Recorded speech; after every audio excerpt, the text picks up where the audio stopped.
Salut à tous les amis, c'est le Général, j'espère que vous allez bien. Je parle pas très très fort parce qu'il y a quand même mon fils qui dort et il est quand même 8h30 du matin. J'aimerais bien le laisser dormir. Je vous fais cette vidéo à mon retour du championnat de France. Voilà, je vous avais pas dévoilé ma decklist, ce que j'ai fait pour le championnat, ce que j'ai utilisé pour le championnat de France. Je joue un deck Albaz, mais un deck Albaz un petit peu spécial. Voilà, je n'ai pas vu au championnat de France. Cette decklist là, c'est moi qui l'ai créé. Je me suis même pas basé de ce que j'ai vu sur internet, tout ça. J'ai juste, voilà, à la base en fait, je devais jouer monde virtuel. Je pourrais vous faire la decklist si vous voulez, il n'y a pas de souci. Je l'ai et il marche très très bien. C'était même mon deck le plus fort. Et je pense même qu'il était peut-être même un petit peu meilleur que celui-là, mais avec du recul, je me dis celui-là il est pas si mal que ça. Et en fait, il est très versatile. Voilà, je vais vous expliquer au fur et à mesure. Et en gros, voilà, j'ai pas gagné. La première journée, j'ai eu des soucis. Et en fait, voilà, je vais pas dire pourquoi, mais je suis parti avant la fin, en gros. Et, euh, et je jouais un deck Albaz. Donc, je vais vous présenter la decklist tout de suite. Les ratios Albaz, je les ai pas inventés, hein. Les ratios Albaz, c'est vraiment très très basique. C'est-à-dire que je joue 3 Albaz. Le déchu, il est là. C'est quand même la super poly du deck, hein, il fait super poly.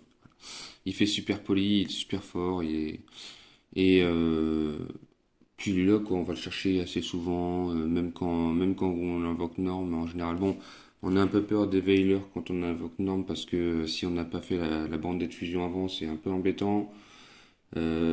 Si on est juste dépendant de lui, c'est un peu embêtant, mais sinon, mis à part ça, il est là et il est très très fort.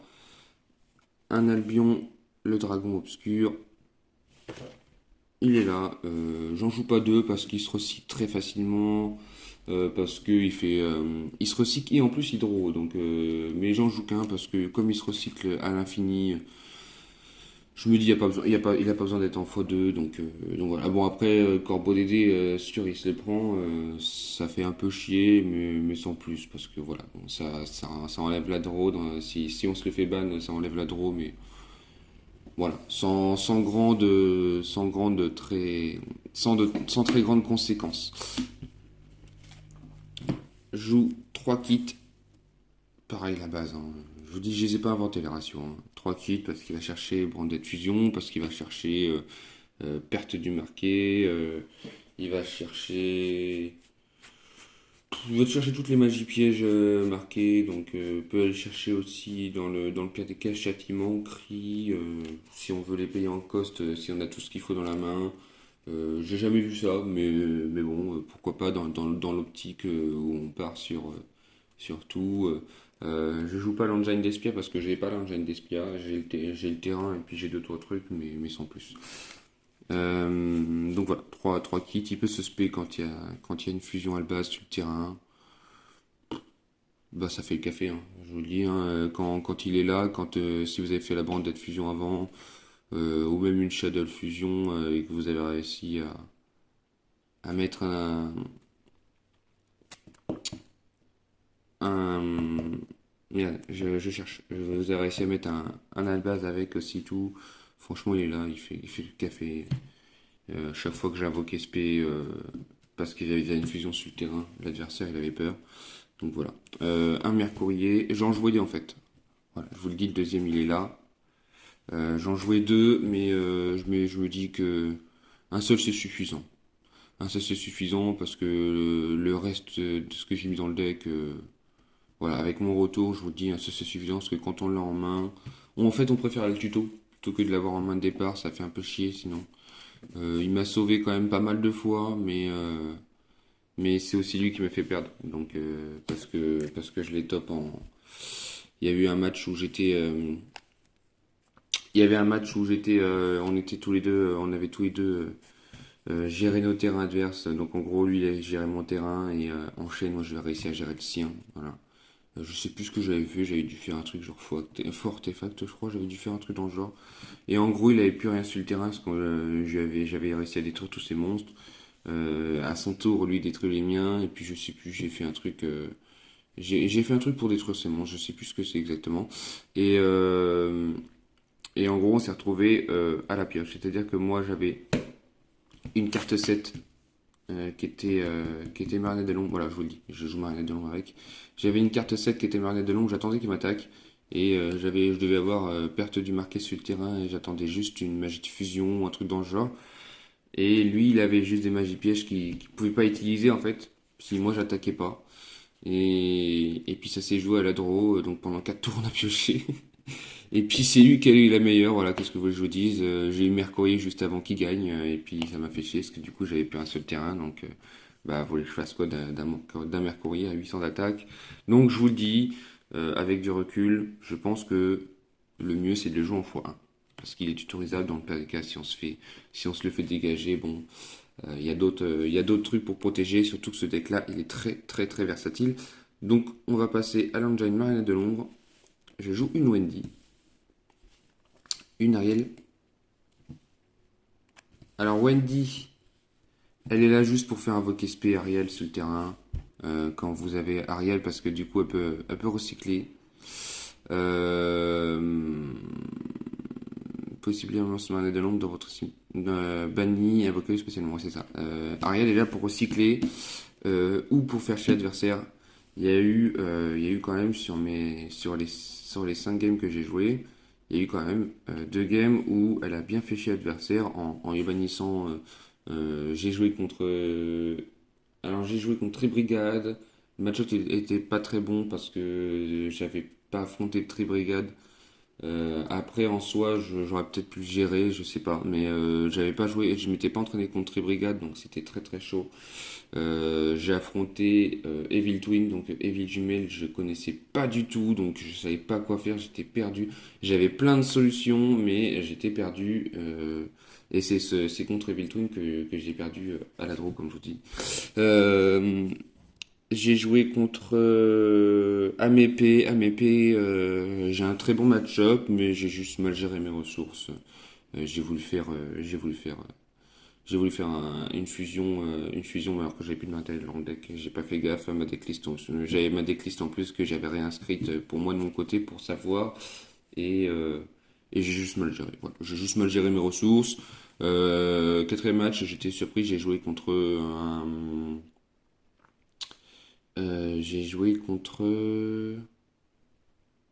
Ah, c'est un truc rituel. Les mégalithes, voilà. J'ai joué contre les mégalithes et je trouvais que c'était quand même vachement fort. Il fait des effets à tour de rôle et c'est difficile à suivre des fois, mais ça va. En vrai, j'ai réussi à bien gérer. Et puis cinquième match, l'adversaire n'était pas là parce qu'il y a eu des problèmes d'organisation au championnat de France. On n'en reparlera pas parce que tout le monde en parle, donc pas besoin d'en parler sur cette vidéo-là. Du coup, Ariel est bannie quand elle est envoyée au cimetière par effet de carte. Et quand elle est flip, elle va recycler vos monstres. Enfin, elle va invoquer un Marionnette de l'ombre banni. Donc elle est là, elle est très utile. Je l'enlèverai pas, ça c'est sûr, elle est très très forte. Wendy, c'est discutable. Mais elle est là, elle me fait invoquer Ariel, elle peut me faire invoquer Squamat, mais en général Squamat je l'ai utilisé depuis bien longtemps, donc voilà. Euh, j'ai remplacé mon Mercourier par Chaos Marionnette de l'ombre parce qu'en fait j'ai remarqué que j'avais pas assez de lumière dans mon deck et j'avais pas assez de monstres lumière. Attendez. Ouais, et du fait que du coup j'avais pas assez de lumière, en fait je pense que j'ai pas eu assez de temps pour m'entraîner. 2 semaines c'était trop difficile. Enfin, c'était pas trop difficile, mais en soi c'était pareil pour tout le monde. Hein, mais moi du coup là où je suis au fin fond du trou du cul, pour m'entraîner pas évident. Il y avait pas de tournoi à côté de chez moi, pas de WCQ. Fallait que faut que je fasse 3 ou 4 heures de route pour faire le WCQ qui était une semaine du championnat de France. Ingérable, j'ai dit non, c'est bon, allez hop. On y va un petit peu à l'aveuglette, tant pis. J'ai fait ça toute ma vie, j'ai envie de dire. Donc Chaos, du coup je le mets parce que c'est un light. Et puis bon, bah il a des effets, hein, je vais pas vous les lire, mais ils sont là, ils sont affichés, vous pouvez les lire. Mais c'est surtout pour le fait qu'il soit light et qu'il soit marionnette de l'ombre que je le mets. Un Squamat, lui c'est.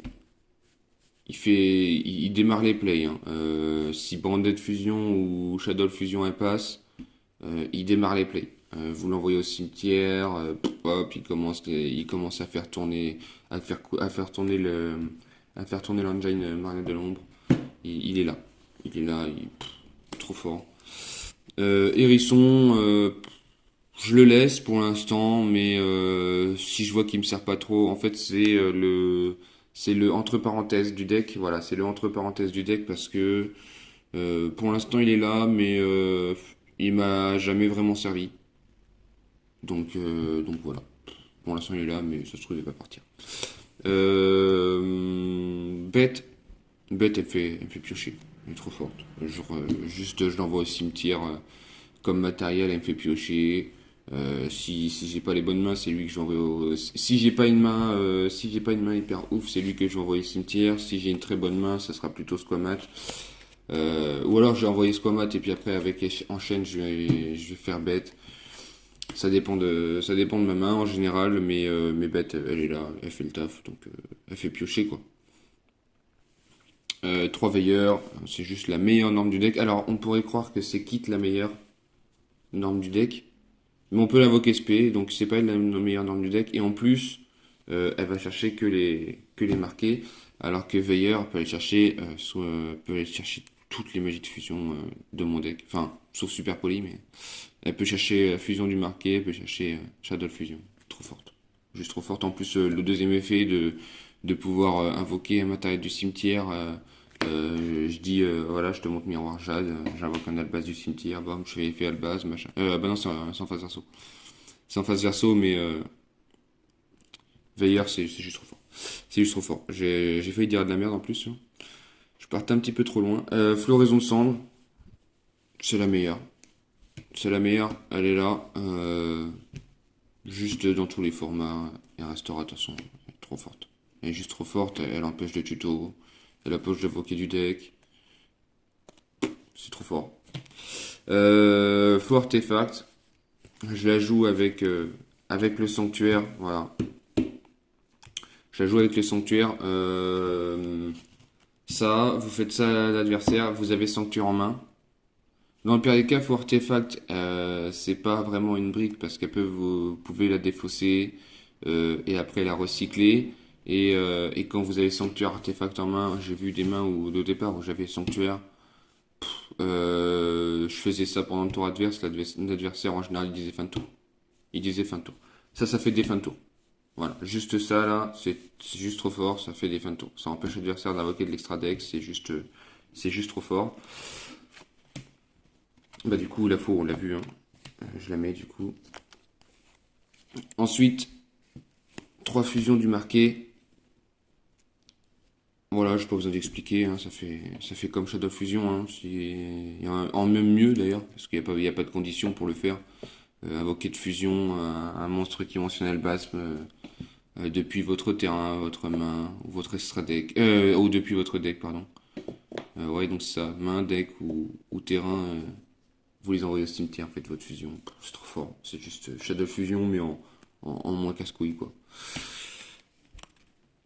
Perte du marqué, je voulais en jouer qu'une et j'ai bien fait d'en mettre 2 finalement parce que ça protège et puis ça tuto, donc c'est juste trop fort. Après l'effet tuto, il y a eu une fois ou deux où j'ai pas pensé à le faire. C'est pas ça qui m'a coûté la game. Ça m'aurait peut-être mis un peu mieux, mais c'est pas ça qui m'a coûté la game, donc franchement bon. Elle est là, perte du marqué, je pense qu'elle restera à 2, elle est très bien comme ça. Après on peut la cut. Mais si on la cut, faut vraiment mettre quelque chose de hyper ouf à la place. Quoi. Faut vraiment mettre quelque chose de ouf. Parce que perte, c'est juste trop fort. En fait, il y a juste, bah du coup, il y a juste que si tu fais Bandette Fusion, ça se prend H, ça c'est sûr, mais après dans l'optique où faut se dire, bah déjà faut qu'il l'ait en main, il y en a que 3 dans le deck, même s'il joue à 40, il y a que, il y a vraiment que ça qui peut l'embêter vraiment, s'il se prend des grosses haches, mais sinon, mis à part ça, ça va. Fusion Marionnette de l'ombre, j'en joue qu'une. Je voulais en jouer 3 et puis finalement ça m'a enlevé mes slots de Super Poly. Et Super Poly c'était juste trop fort. Donc j'expliquerai après pourquoi. Mais Fusion Marionnette de l'ombre, elle m'a été bien utile. Et quand dans le même tour vous pouvez utiliser, si vous jouez tour 2, que dans le même tour vous pouvez faire effusion Marionnette de l'ombre, effusion du marqué, L'adversaire, s'il n'a pas de réponse ni à l'un ni à l'autre, il est mort. Super poli, voilà, j'ai pas besoin d'expliquer, super poli, trop fort, c'est juste waouh, voilà. Du coup j'en ai mis 3 quoi. Ça n'a pas été gênant en main. J'aurais pu en mettre que 2, mais bon, j'en ai mis. J'ai décidé d'en mettre 3, c'est un choix, c'est à vous de choisir. Ensuite, pot d'extra. Beaucoup m'ont dit oui, mais pot d'extra c'est un coup, pot d'extra c'est du hasard, pot d'extra nanani. Ouais, mais juste quand tu peux piocher 2, bah c'est trop fort parce que quand t'as pas de bonne main, bah piocher 2 c'est super fort. Et alors j'aurais le pot des désirs, peut-être que j'aurais joué pot des désirs. Je pense même que j'aurais joué pot des désirs si je l'aurais eu. Mais là, du coup, c'était pas le cas. Et pot d'extra, c'était juste, bah, en fait, ça fait draw 2 quoi. Donc, mais il y a eu des parties où j'ai préféré piocher qu'une carte. Parce que déjà, d'une, ça me bannissait moins de cartes. Donc, c'était moins hasardeux. Et, euh, et puis, euh, j'avais pas forcément l'utilité de piocher 2 cartes. Donc, en fait, c'est une carte qu'il faut jauger. En fait, c'est pas juste un gros coup. C'est juste qu'il faut jauger quand est-ce qu'il faut faire l'effet de draw 2 ou de draw 1. C'est à vous de gérer, de vous dire, bah voilà, là j'ai une bonne main, même s'il m'interrupte, c'est pas hyper dramatique parce que je peux continuer quand même. Est-ce que ça vaut le coup que je pioche 2 ou que je pioche que une? Voilà, c'est ce que moi je me suis dit. Ça m'a fait gagner en piochant une. La seule partie que j'ai gagnée, c'est parce que j'ai pioché une. Donc, et j'ai pas pioché, j'ai décidé de pas piocher 2 parce que, et justement, j'ai bien fait parce que j'aurais très bien pu me bannir les mauvaises cartes. J'ai pu faire full combo et puis l'adversaire, il a juste pu dire bah ok, vas-y, hein, écarte-moi les fesses quoi. Sarcophage doré, je l'ai jamais topé. Donc, alors il est là, il a son utilité, mais j'ai jamais topé. Donc, je sais pas s'il va rester. Voilà. Mais vraiment, le fait de pouvoir envoyer Mercourrier pour tuto à la base, c'était une très bonne idée de base. Donc il est là, il a son utilité, mais je l'ai pas topé. Ça aurait pu me faire gagner, mais tant pis, c'est pas grave, ça m'a pas fait gagner. Je l'ai pas topé, donc tant pis, c'est pas grave. D'ailleurs, celui-là, c'est pas celui du deck de structure, c'est celui du deck des dieux, des decks de Yugi, des decks légendaires de Yugi. Et j'adore parce qu'il est juste en ultra rare et trop beau. Voilà, la petite parenthèse.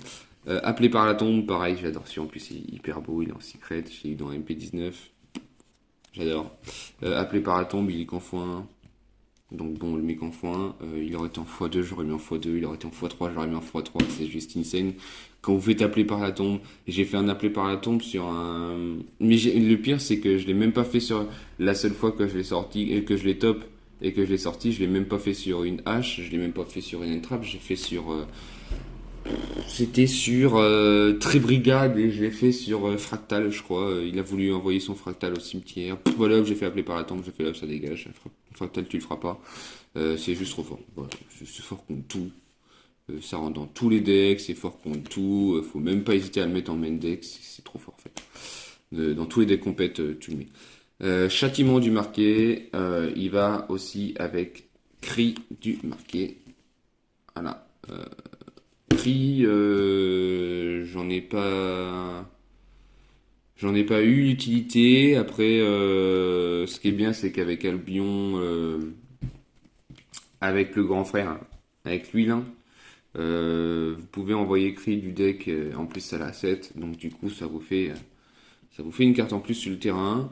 Donc, elle est là, elle reste parce que en fait, quand je coste avec Albion, ça va être ça que je vais coste, parce qu'en général. Comme ça, il revient sur le terrain. C'est pas gênant. Même en main de départ, c'est pas forcément gênant. Ça embête. Enfin, c'est pas gênant. Oui et non, en fait. Ça ferait chier de l'avoir en main de départ, mais c'est pas ce qui va te faire le plus chier parce il va réinvoquer du cimetière monstre fusion niveau 8. Donc voilà, c'est pas gênant. Et châtiment parce que, bon, bah voilà, hein, quand on peut annuler une magie piège. C'est un jugement, mais avec le coup en moins. Enfin, avec les points de vie en moins, en coup. Voilà. Surtout qu'en plus ça recycle. C'est juste trop fort, quoi. Voilà. C'est juste trop fort, ça recycle les monstres qui sont dans le cimetière, que ça les remet dans l'extra deck. C'est juste insane. Surtout qu'on n'est pas obligé d'envoyer un monstre qui liste à la base. En fait, en gros, je vous explique, c'est lorsqu'une carte magie piège ou un effet de monstre est activé, enfin qui inclut d'invoquer spécialement un ou plusieurs monstres est activé, on renvoie à l'extra deck un monstre fusion que vous contrôlez ou deux monstres fusion dans votre cimetière qui mentionnent à la base et, et donc du coup ça annule et détruit. Mais si c'est la Shadow que vous avez sur le terrain et que vous en avez plus eu l'utilité ou que vous voyez qu'il va vous la dégager dans tous les cas, bah moi je préfère recycler ma Shadow, annuler et puis la remettre au tour prochain, surtout que j'en ai pas beaucoup en plus de fusion Shadow dans l'extra deck, donc voilà. Et deux Infinity, elle a son utilité, elle est là, elle est juste insane. Comme c'est un deck où on veut Go 2, ben on veut la toper. Je l'ai pas joué en x3 parce que j'avais pas spécialement la place. Maintenant, après, avec du recul, je me dis que la place, je peux la faire, hein. Je peux jarter le sarcophage pour faire la place. Je peux jeter une super poly, mais ça m'embête un peu. Une perte, je peux en mettre qu'une, mais ça m'embête un peu aussi. D'ailleurs, ça va là. Voilà, j'ai tiqué de tout dans mon deck, mais voilà. Après, si sarcophage, j'ai envie de le jarter, je pense que ça sera pour mettre une ligne infinie ou un truc dans le genre. C'est hyper fort. Quand je le topais, ben ça m'aidait beaucoup. Donc voilà. On passe à l'extra deck. Alors, sans surprise, 3 miroirs jade. Voilà, 3 miroirs jade. Il va en effet rapide bannir une carte sur le terrain. Attendez, je vais peut-être changer la couleur.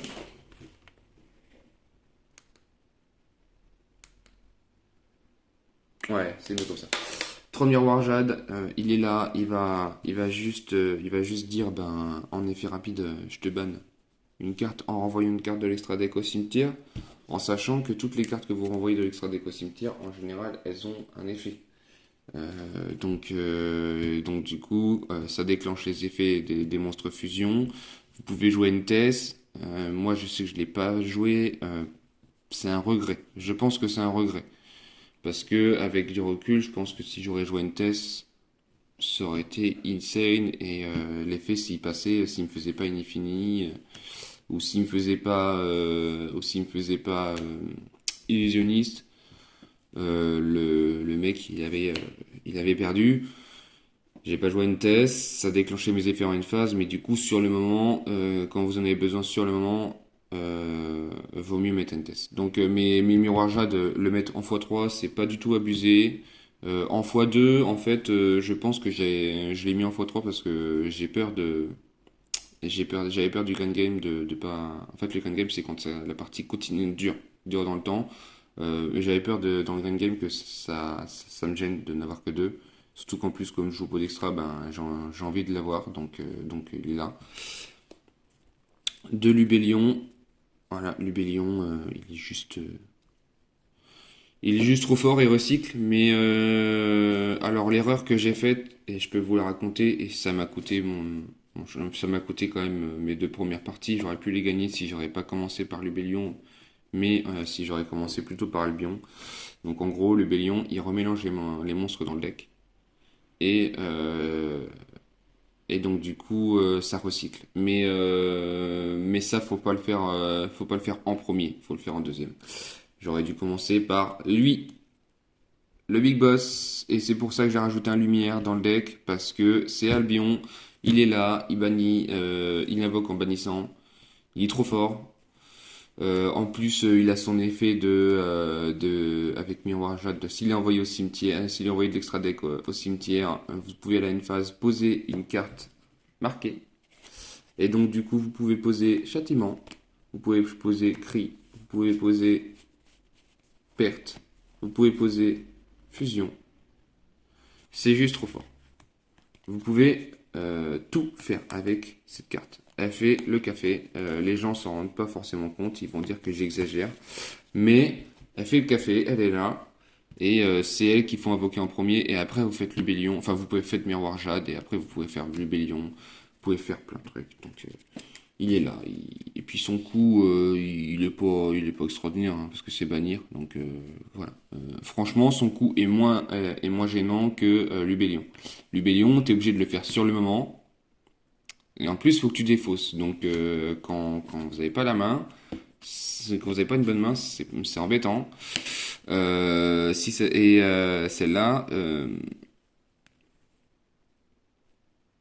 celle-là aussi, c'est un invoquant. Ouais, j'étais en train de relire, hein, parce que moi, à chaque fois, je le faisais dès l'invocation, mais oui, c'est ça.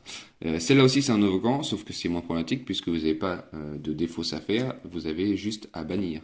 Et donc, c'est moins gênant. Puisqu'après, en gros, vous faites Albion, vous faites son effet, vous faites Lubellion, effet, vous recyclez soit Albion, soit Lubellion, ça dépend de ce que vous voulez recycler, pour faire Miroir Jade, et donc du coup, ça vous fait plutôt que d'avoir que Miroir Jade sur le terrain, ça vous fait et Albion et Miroir Jade ou et Lubellion et Miroir Jade comme ce que vous avez choisi. Et c'est bien plus fort comme ça. Moi, c'est comme ça que je voyais mes parties. Première partie, je l'ai pas faite et je me suis rendu compte de mon erreur au bout de la troisième. Donc c'est à la troisième partie que je l'ai faite. Donc, enfin au bout de la deuxième. Et donc du coup c'est à la troisième partie que je l'ai faite. Et ça m'a bien plus sauvé, ça m'a bien plus aidé et j'ai mieux joué. En fait, j'étais dans la progression dans ce tournoi, donc voilà, j'étais dans la progression. Deux brigands. Du coup, lui, je le joue en x2 par rapport aux autres parce que il va juste tuto Mercurier, quoi. Donc c'est ce que je vous disais. Il n'y a pas besoin d'avoir deux Mercurier. Juste un, ça suffit. Donc voilà. Surtout qu'en plus, il peut être recyclé avec Lubellion. Donc voilà. Ça suffit. Un seul, ça suffit. Et du coup, Brigand on le joue en x2. Parce que déjà, si on peut réinvoquer, si on peut invoquer notre Mercurier, c'est juste trop fort, quoi. Un Titanic Lad.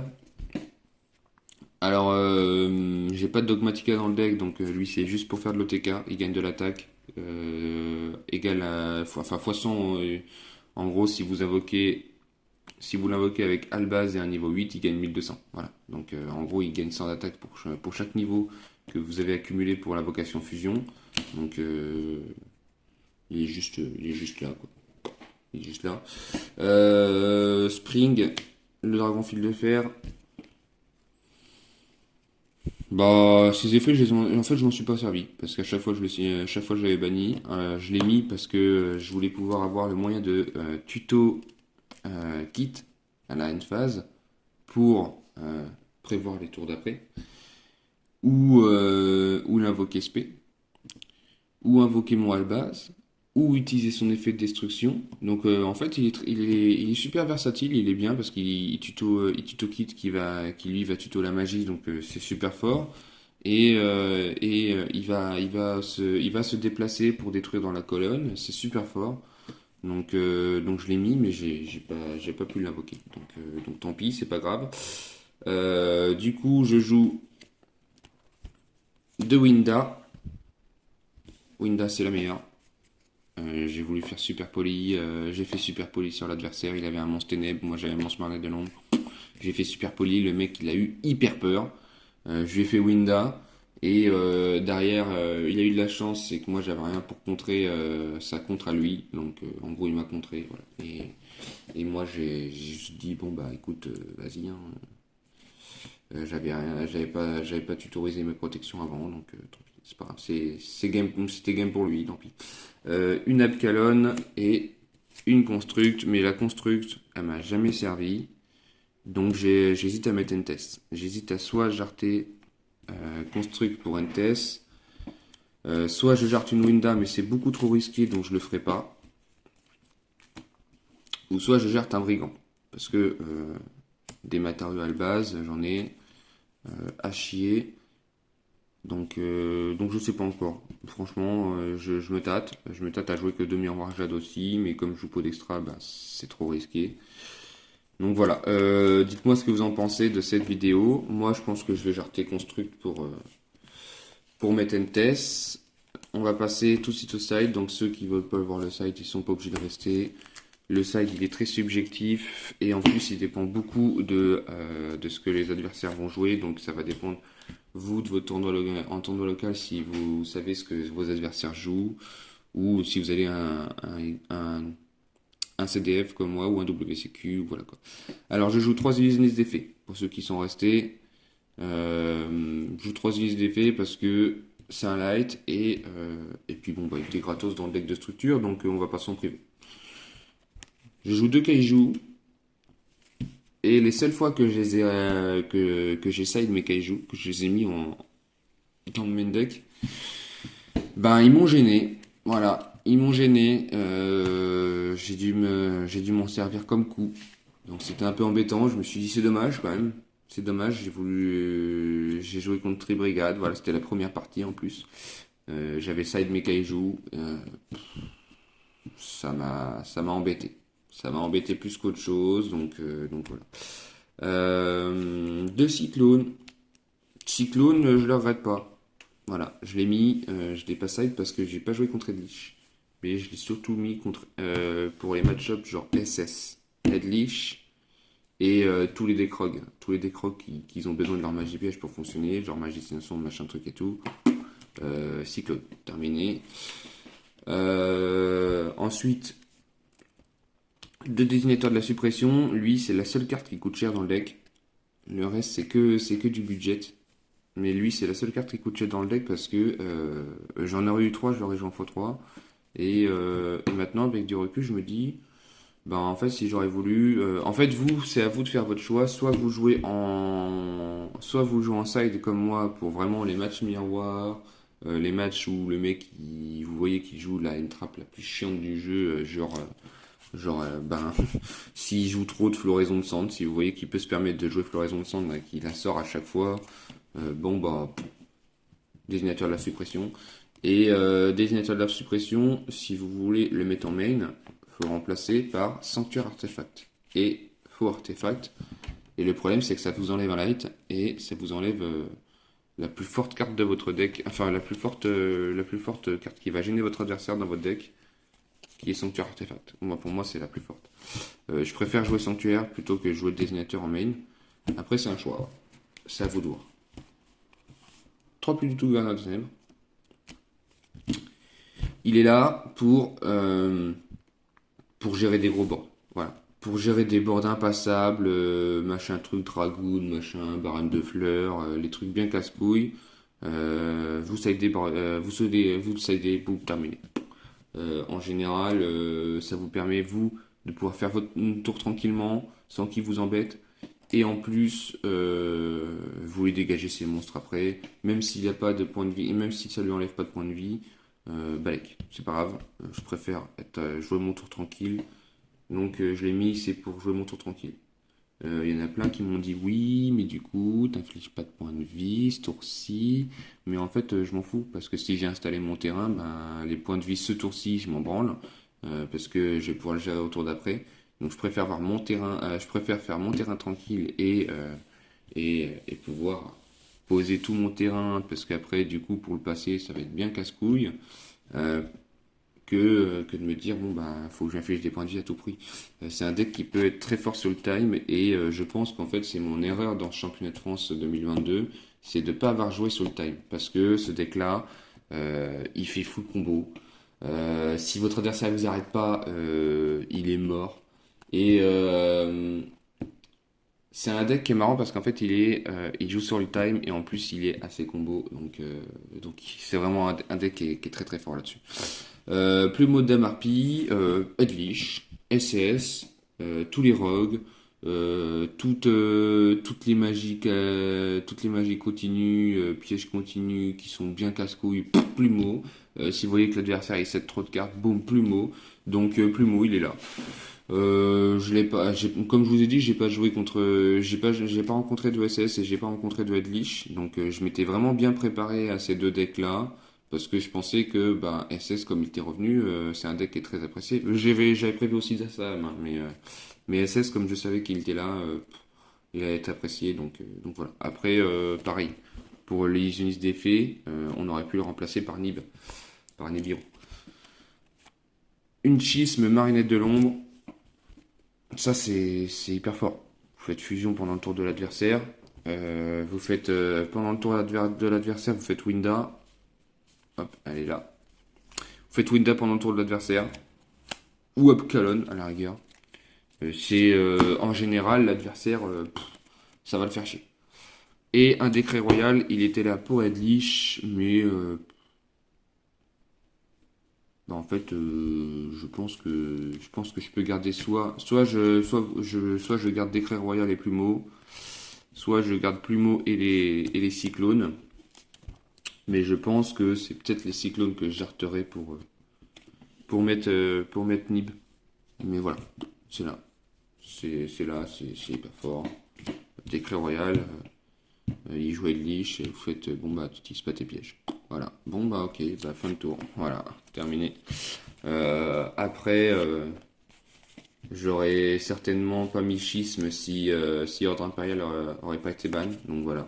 À 2 semaines du championnat de France, ça me change mon side, ça me change ma main, ça me change. Parce qu'à la base, c'était pas du tout ça ma decklist. Mais, euh, mais voilà, c'est pas grave. Moi je le prends bien, j'ai bien joué, j'ai pu jouer correctement. Alors même si j'ai perdu la plupart de mes matchs, je me dis que j'ai pas de regrets parce que c'est moi qui ai mal joué. C'est pas le deck qui a mal tourné parce que le deck tournait très très bien. L'adversaire n'a pas forcément pu répondre à tout parce qu'il y avait des trucs où il pouvait pas répondre. J'étais bien protégé, le deck est bien préparé. Et comme je vous dis, en plus j'en étais fier de jouer celui-là parce que c'est moi qui l'ai créé, donc voilà, j'étais content. La vidéo dure 40 minutes, on parle vraiment du championnat de France. C'était une catastrophe. Moi, je vous explique la situation. Je me lève à 3 heures, 2h30 du matin pour aller au championnat de France. J'avais dormi une demi-heure. Je fais 3h20 minutes, 3h10 de route. Et on arrive à 7h20, donc on était large en avance, c'était cool, c'était agréable parce que comme on était bien en avance, euh, on était dans les premiers, on était dans les 80 premiers à être là. Mon collègue n'a pas fait sa decklist, moi j'avais pas fait ma decklist, donc on l'a fait sur le chemin. Si mon collègue aurait fait sa decklist, on aurait été un peu plus tranquille, on serait arrivé avant, on aurait pu se poser, tout ça. J'hésitais à dormir entre 8h30 et 10h pour vraiment récupérer de la route, mais j'avais peur de pas me réveiller, donc du coup j'ai pas dormi. J'ai pas dormi de la journée. J'ai tenu, je sais même pas comment j'ai tenu. Parce que du coup, je suis reparti le soir à 22h, 23h et j'ai fait l'aller-retour. Voilà. Mais je me suis juste arrêté au retour au bout d'1h30 de route parce que je voyais que je tenais plus, mais je sais même pas comment j'ai fait en fait. Mais je pense qu'en fait, je pense qu'en fait, j'ai perdu parce qu'il y a eu de la fatigue. Il y a eu d'autres problèmes que je raconterai pas dans cette vidéo parce que c'est vraiment personnel et c'est vraiment j'en ai la rage, voilà. Mes proches sont au courant, mais j'en ai la rage. Franchement, ça m'a dégoûté. Le championnat de France, en soi, mis à part, bon bah, que c'était long l'attente parce qu'il y a eu des retardataires, il y a eu des gens qui savent pas se garer, ils sont pas capables de se garer correctement. Après, c'est pas eux spécialement. Hein, je dis ça pour râler, hein, mais c'est vraiment pour dire, hein. Mais en soi, le championnat de France, tout le monde était cool, tout s'est bien passé, tout le monde était très gentil. euh, Konami, ils ont pris des retardataires à la fin. C'est pas ça qui m'a gêné, moi. Non, non, franchement, c'est juste, ils ont mis trop de temps à faire leur organisation. Mais bon, ça sert à rien de revenir dessus. Faut se dire que ça fait quand même depuis 2019 qu'ils n'ont pas réorganisé le tournoi. Il n'y avait pas eu de champion de France depuis 2019. Il y en a qui se sont plaints de la chaleur. Moi, j'ai pas eu à me plaindre parce que j'étais dans la tour du fond en fait. J'étais pas celle qui était près de la sortie du food truck. J'étais dans celle qui était au fond. Et moi, je trouvais qu'il faisait frais, donc ça va. Enfin, je veux dire, en soi, il faisait pas trop chaud non plus, donc ça va. Franchement, j'ai pas eu à me plaindre. Il y a eu la chaleur il y a eu un coup de chaleur l'après-midi, mais franchement, enfin voilà quoi. C'était très agréable. Tout le monde était très cool. Il y a eu contre le mec contre qui j'ai joué contre Evil Twin la deuxième partie, je crois qu'il m'a un petit peu baisé parce que je crois qu'il a fait une action interdite. Mais faut que je revoie ça. Faut que je revoie ça parce que j'avais filmé normalement. J'avais filmé, faut que j'envoie ça, mais en plus j'avais tout noté. J'avais noté tous mes games. Sinon, quoi dire de plus? Ça fait 40 minutes que je cause, que vous m'écoutez. Euh, non, non, franchement, très très bien. Voilà. S'il n'y aurait pas eu la fatigue et l'attente, je pense que j'aurais pu faire un peu mieux. Je pense que je m'étais pas assez préparé dans le sens où ben, j'ai pas pu m'entraîner contre des vrais jeux. Enfin, j'ai pas pu m'entraîner contre des vrais joueurs, hein. Là, je me suis entraîné contre un ami qui jouait Dragon Blanc yeux bleus, donc forcément, moi, ça m'a pas aidé à m'entraîner. Lui, peut-être, mais moi, non. Et sinon, bon, voilà. Franchement, j'ai bien géré mes parties quand même. Je regrette rien. Bon, mis à part ce à quoi je pense que mes proches sont cons, mais j'en parlerai pas. Ça va faire des histoires. Euh, Sinon, oui, il y avait une petite version avec Dogmatica que j'avais vue, mais j'étais pas fan. J'étais pas fan. Et j'espère que que vous avez apprécié la vidéo. C'était un peu long, je suis désolé. J'ai pris mon temps pour vous raconter mon expérience. Très bonne expérience de mon point de vue. J'ai rencontré Zoulou, très sympa, un peu fatigué, un petit peu occupé, donc forcément, bon bah, on n'a pas discuté beaucoup, puis je voulais pas le déranger. J'ai vu pas mal de youtubeurs, mais pareil, je voulais pas les déranger non plus. Après, je sais que vous allez me dire, ils sont là pour ça et tout. Mais moi, c'est pareil, j'étais aussi dans mon chapeau. J'étais aussi dans mon truc. Faut vous dire que moi, j'étais aussi dans mon truc. J'étais vraiment concentré. Je voulais rester dans le truc parce que déjà, il y avait pas mal d'attentes heureusement que j'ai pu fumer une clope entre les deux parce que avec toute l'attente qu'il y avait, je me dis bon bah avec la fatigue que j'avais, si je serais pas resté dans le truc H24 cette journée-là, j'aurais pu être dedans et ça aurait pas été pareil. Après, j'espère que l'année prochaine, ça se passera mieux au niveau de l'organisation, mais ça c'est pareil, on va pas en faire des histoires, tout le monde en parle, donc et puis au final j'en ai parlé aussi. Voilà, je suis un mouton. J'espère que ça vous aura plu. Et puis, pensez à vous abonner à la chaîne, activer la cloche de notification si c'est pas déjà fait. Mettre un petit pouce bleu, ça me ferait très plaisir, ça me soutient. Et puis oui, c'est un petit dernier mot. J'ai vu deux trois personnes qui m'ont dit ah t'es général Yogi. Je dis bah oui, oui, oui. Ah ok, bah je te connais et tout. Ouais, bah, merci, c'est gentil. Ça fait plaisir quand on voit ça. On va se revoir très bientôt pour pour des nouvelles decklists. Et je pense qu'au mois de juillet, je vous ferai la decklist la meilleure. Il est là sur Nalish. Voilà, c'est le deck que ma femme va jouer. Et sur Nalish, c'est un deck qui est très facile à utiliser. Il n'y a que l'effet de Surnalish à comprendre, le reste, ça passe tout seul. Je vous laisse, bye, portez-vous bien.